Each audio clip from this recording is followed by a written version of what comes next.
"Enough, Susan," my mom shouted, her voice shaking with frustration as she leaned forward, glaring at me from across the table. The ornaments on the Christmas tree shimmered under the dim glow of the living room lights, but the festive warmth in the room felt like a cruel joke.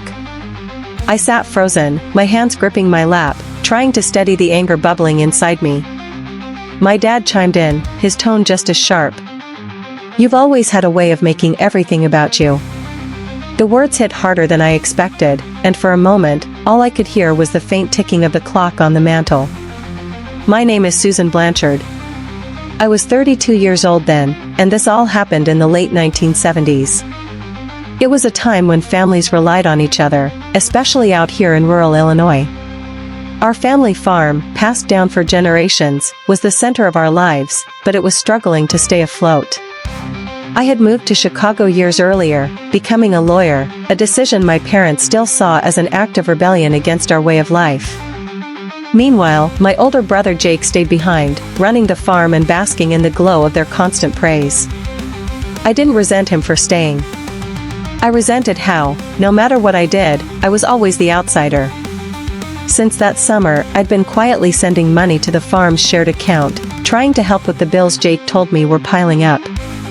He convinced me not to tell our parents, saying it would hurt their pride and make them feel like they'd failed. At the time, it made sense. I didn't want to embarrass them, and I trusted Jake to handle it. But sitting there on Christmas Eve, listening to our parents go on about how Jake had been sacrificing so much to keep the farm afloat, I felt like I'd been punched in the gut. I realized right then that he had been taking credit for every dollar I'd sent. "Jake's the reason we've been able to keep things going," my mom said, her voice thick with pride. "I don't know what we'd do without him." I looked across the room at him, expecting maybe some kind of acknowledgement or guilt in his eyes, but he just smirked, leaning back in his chair like he was enjoying the show. That was when I finally spoke up. "Actually," I said, my voice shaking but loud enough to cut through the chatter. "I've been the one sending the money. Every month since July." My dad scoffed, shaking his head as if I had just said the most ridiculous thing he'd ever heard. "Don't start making things up, Susan. Jake's been here day in and day out, working his tail off for this family. Why would you even say something like that?" His words stung, but it was the dismissive tone that really got to me. My mom crossed her arms and added, "You've always had a habit of trying to make yourself the center of attention. Honestly, Susan, it's Christmas. Can we not ruin the evening with this nonsense?" I felt my face flush, a mix of anger and humiliation coursing through me. "I'm not making it up," I said, my voice firmer this time. "I've been depositing money at the Chicago branch of the bank, directly into the farm account. Every single deposit came from me." But they weren't even listening. My dad waved me off with a look of exasperation, and my mom turned her attention to Jake, who just shrugged like he didn't have a clue what I was talking about. The frustration was unbearable, and I realized there was no convincing them in that moment. They had already made up their minds. I turned to Jake, my voice sharp. "Are you really going to sit there and lie about it, Jake? You know I've been making those deposits at the Chicago branch all these months." He didn't flinch. Instead, he leaned back in his chair, smirking as if this was all some kind of joke. "I have no idea what you're talking about, Susan," he said with a shrug, his tone dripping with fake innocence. My blood boiled. "Unbelievable," I muttered, shaking my head. But our parents didn't even seem to care. My dad sighed heavily as if I were the one ruining the evening, and my mom gave Jake a sympathetic glance as though he were the victim of some absurd accusation. I stood up, my chair scraping against the floor, and looked directly at Jake. "You know exactly what I'm talking about," I said, my voice trembling with anger. "Those deposits weren't small, Jake. You've been sitting here letting our parents believe you're some kind of hero when you've done nothing but lie. If you don't admit it now, I'll leave first thing tomorrow, go back to Chicago, and get the proof myself." Jake shrugged, leaning back as if none of this mattered. "You're wasting your time, Susan," he said with a chuckle. "Whatever story you've cooked up in your head, you go right ahead and prove it." It was in that moment I realized Jake didn't think I'd actually do it. To him, this was just another one of those family arguments that would blow over, where I'd eventually give up and let him win, like always. His smirk said it all. He thought I'd back down, too afraid of the fallout to follow through. But that only fueled my determination. I wasn't going to let him keep getting away with this, not this time. He'd taken advantage of me, lied to our parents, and sat there soaking up their praise, all while treating my contributions like they didn't exist. No, I was going to Chicago, and I was going to make sure everyone knew the truth. Early the next morning, I packed my bags, unable to face another moment in that house. I told our parents I was leaving, and predictably, my mom sighed, her voice heavy with disapproval. "It's Christmas, Susan," she said, as if I were the one ruining everything. My dad didn't even look up from his coffee. "Can't go a single holiday without causing a scene," he muttered. Jake barely hid his grin, lounging smugly in his chair like he'd won. But I wasn't staying, not with everyone acting like I was the problem. I knew the banks would be closed, but I didn't care. I just needed to get out of there, away from their judgment and his lies. The drive back to Chicago felt endless, the roads eerily quiet with most people home celebrating with their families. I gripped the wheel tightly, the cold winter air seeping into the car despite the heater blasting. My thoughts churned, replaying everything that had happened the night before. Jake really didn't think I'd go through with it, that much was clear. He probably expected me to stew in silence, too intimidated by our parents' blind faith in him to actually leave. But this time was different. I was tired of being dismissed, tired of letting him walk all over me. As I drove past snow-covered fields and frozen lakes, one thing was certain, I'd get those receipts, and I'd make sure that truth came out. When the banks reopened a few days later, I went straight to the Chicago branch. It was bitterly cold that morning, the kind of cold that stung your face and made every breath feel sharp. As soon as I stepped inside, I headed straight to the counter, where a middle-aged teller greeted me with a polite smile. "Good morning," he said. "What can I help you with today?"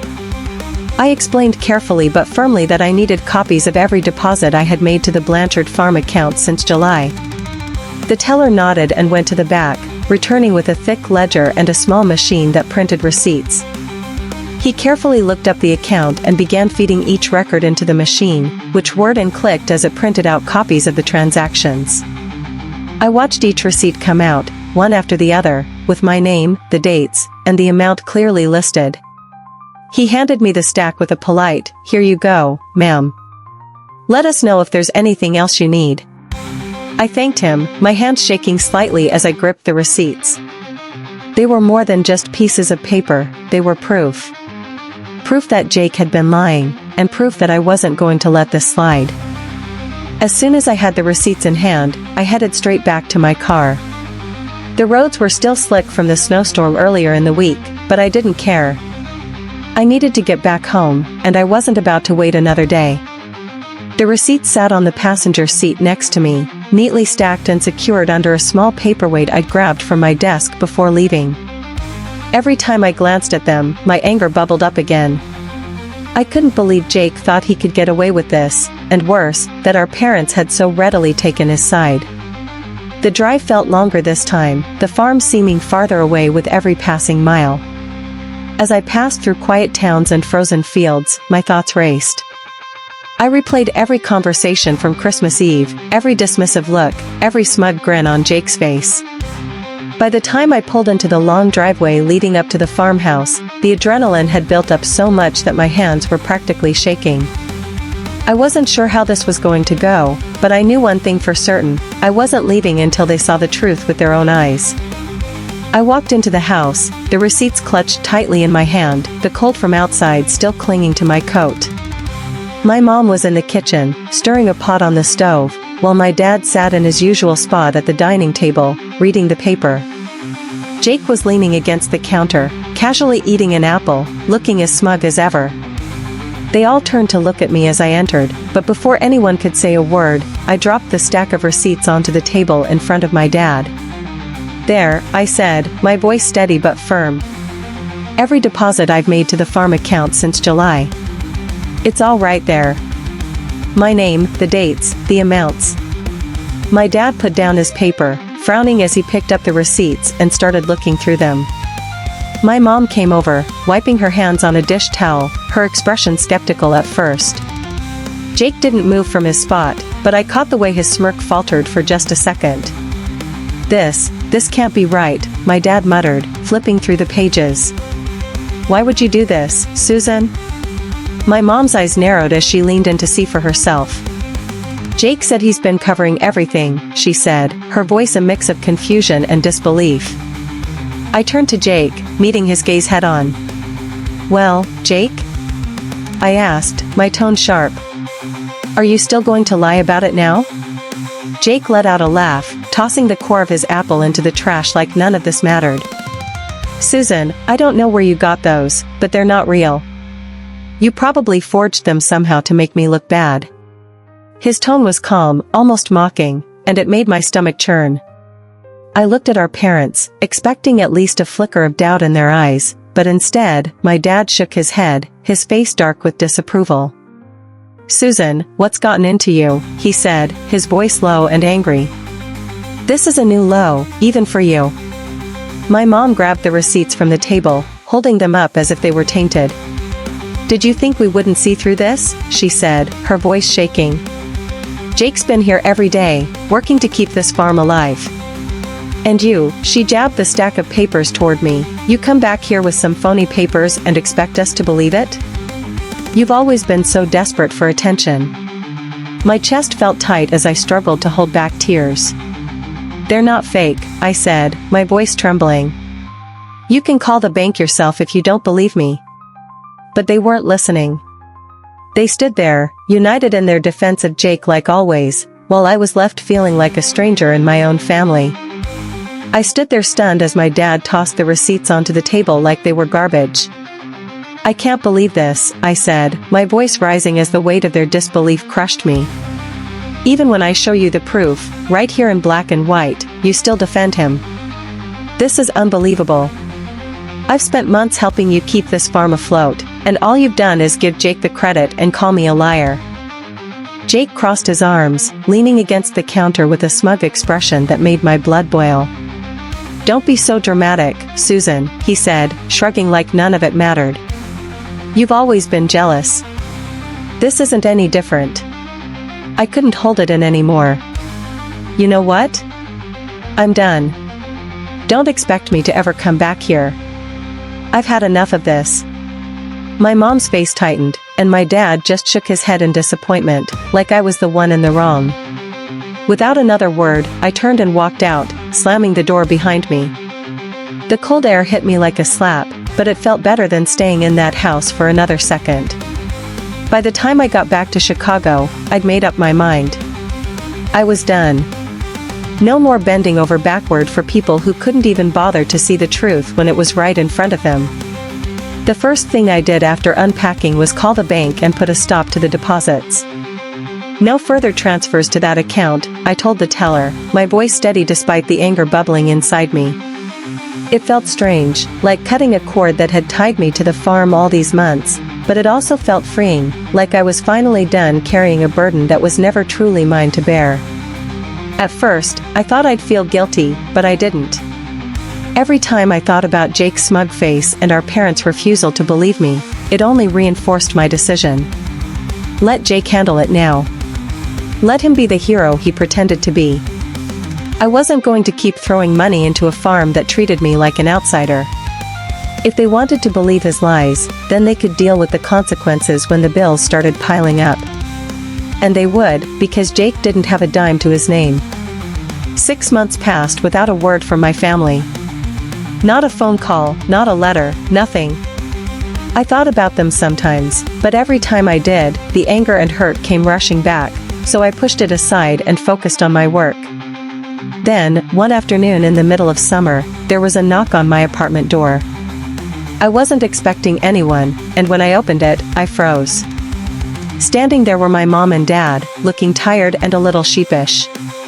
For a moment, I didn't know what to say. "Can we come in?" my dad asked, his voice quieter than usual. My mom stood next to him, clutching her purse tightly, her lips pressed into a thin line.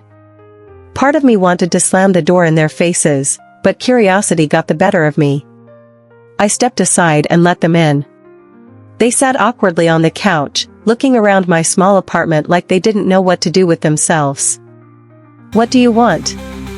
I finally asked, leaning against the armrest of a chair, my arms crossed. I wasn't in the mood for small talk. Whatever they had to say, I wanted it out in the open. My dad cleared his throat, staring at the floor like it might give him the words he needed. "Susan," he began, his voice quieter than I'd ever heard it, "we owe you an apology. A big one." My mom nodded, clutching her purse so tightly her knuckles were white. "We were wrong," she said softly. "We didn't believe you when you tried to tell us the truth. And we need to make this right." I crossed my arms, leaning back against the chair. "Go on," I said, my tone sharper than I intended. My dad sighed heavily. "After you left, things started falling apart on the farm. Bills piled up, equipment needed repairs we couldn't afford, and the crops didn't bring in enough to keep us going. At first, we didn't understand and thought Jake had it handled. He kept telling us he'd figure it out, but he didn't. And when we pressed him, he finally confessed." My mom's eyes were brimming with tears as she spoke. "He admitted it, Susan. He told us you were the one making the deposits all those months. That you were the reason we stayed afloat. We couldn't believe it. Not just that he lied, but that we didn't listen to you when you tried to tell us." She reached out, her voice trembling. "We're sorry, Susan. Truly sorry. For not believing you, for how we treated you, for everything. You didn't deserve any of it." I looked at them, their faces lined with regret, and for the first time, I saw something I hadn't expected, genuine shame. My dad finally met my eyes. "We're asking for your forgiveness, Susan. I know we don't deserve it, but we had to come here and tell you the truth. You saved the farm, and we owe you more than an apology." I sat there, staring at them for a moment, letting their words hang in the air. Part of me wanted to let the silence stretch on forever, make them sit with their guilt. But instead, I finally asked, "Where's Jake?" My voice was calm, but the anger simmered just beneath the surface. My mom exchanged a nervous glance with my dad before she spoke. "He's still at the farm," she said quietly. "He wanted to come with us, but, well, we thought it was better if we spoke to you alone first."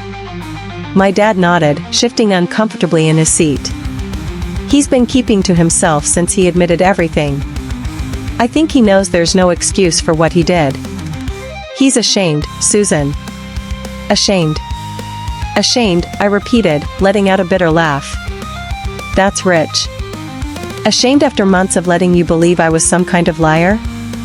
After taking credit for everything I did to keep the farm running?" My dad looked down again, his face pale. "You're right," he said, his voice barely above a whisper. "We let it go on far too long. It's on us as much as it is on him. But he wanted us to tell you that he's sorry. He said he doesn't expect you to forgive him, but he needed us to say it." "He said?" I snapped, leaning forward in my chair. "What are you talking about? You're still protecting him. Even now. He should be here apologizing to me. You should have forced him to come here." My voice echoed through the small apartment, and I could see the shock on their faces. But I didn't care, I was done tiptoeing around their favoritism. My mom opened her mouth to speak, but I cut her off. "Do you even hear yourselves? He lies, he manipulates, he takes everything I did and twists it into some heroic story for himself. And now, when it's time to take responsibility, you're still shielding him. What, he's too embarrassed to face me, so you're here to clean up his mess again? Do you even realize how insane that sounds?" My dad shifted uncomfortably, his hands gripping his knees. "We thought this would be easier for everyone," he muttered. "Easier for who?" I shot back. "For Jake? For you? Because it sure as hell isn't easier for me." Neither of them said a word after that. My mom looked down at her hands, twisting the strap of her purse nervously, while my dad stared at the floor, his jaw tight. The silence stretched between us, heavy and uncomfortable, until finally, my dad stood up. "You're right," he said quietly, not meeting my eyes. "We should have brought him.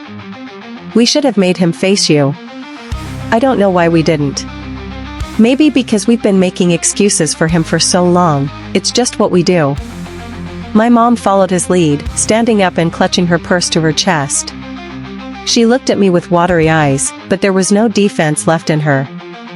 "We're sorry, Susan," she said, her voice barely above a whisper. "You deserved better from all of us." Without waiting for a response, they walked toward the door. My dad opened it, glancing back at me for just a moment, his face filled with regret. Then they were gone, the door clicking shut behind them. For a long time, I just sat there, the weight of their shame hanging in the room like a ghost. They knew I was right, and for the first time in my life, it felt like they actually saw it, too. A week later, there was another knock at my door. I wasn't expecting anyone, and when I opened it, my stomach turned. Jake was standing there, hands stuffed in his jacket pockets, looking about as miserable as I'd ever seen him. "Susan," he said, his voice low, almost hesitant. "Can I come in for a moment?" I thought about slamming the door in his face, but instead, I stepped aside, letting him in without saying a word. He stood awkwardly in the middle of my living room, not sitting down, not taking off his jacket, just shifting his weight from one foot to the other. I came to apologize," he finally said, his eyes darting around like he couldn't bring himself to look at me. "For everything. For lying. For taking credit for the money you sent. For letting Mom and Dad treat you the way they did." His voice cracked slightly, but I didn't say anything, waiting for him to continue. "I don't have an excuse. I was jealous of you, Susan. I've always been jealous. You've done so much with your life, and I stayed behind. I thought if I could just keep their approval, I'd feel, I don't know, important, I guess. But it was wrong. All of it." Jake's voice broke completely, and before I could say anything, he dropped his head into his hands and started to cry, big, heavy sobs that shook his whole body. It wasn't the kind of crying you fake, it was raw, filled with shame, and for the first time, I saw just how broken he really was. He didn't try to hide it, and for a moment, I just stood there, unsure of what to say or do. After that day, something shifted. My parents didn't call right away, but when they finally did, their tone was different. There was no defensiveness, no excuses, no trying to sugarcoat Jake's actions. It was clear they'd finally stopped protecting him. They didn't openly admit it, but I could tell they were treating him differently. My dad mentioned they'd started handling the farm finances themselves, and my mom let slip that Jake was working to make things right. It wasn't everything, but it was enough. As for Jake, he stayed out of my way after that apology. He didn't try to mend things too quickly, which was fine by me.